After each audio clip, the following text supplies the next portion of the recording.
नमस्कार सगळ्यांना, कसे आहात? आज गुलाबी साडी नेसलेली आहे आणि त्याच्यासोबतचा लुक जो आहे तो मी शेअर करते.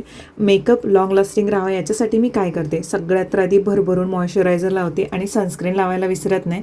ॲक्वालॉजिका 5 बॅरियर प्लस रिपेअर सनस्क्रीन, ज्याच्यामध्ये 5 इसेन्शियल सिरामाइड्स आहेत आणि अवोकाडो आहे, जे दिवसभर हायड्रेट ठेवतं चेहरा आणि मेकअप सेटल दिसतो. ब्लू लाईट प्रोटेक्शन मिळतं, 24 तास मॉइश्चरायझेशन मिळतं.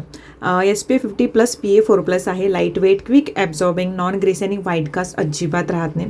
केस मस्त व्यवस्थित पुसलेले आहेत मी. आता गळती थोडीफार कमी झाले आणि आता म्हटलं छान सनस्क्रीन लावल्यानंतर एक 20 मिनिटांनी मी माझा लुक तयार करायला घेतला. हे जेव्हा आपण स्किन केअर चांगलं करतो ना, तर मेकअप जो कोणता तुम्ही करा, अगदी खूप कमी प्रोडक्ट लागतात मेकअप करताना आणि तुमचा मेकअप जो आहे सेटल दिसतो.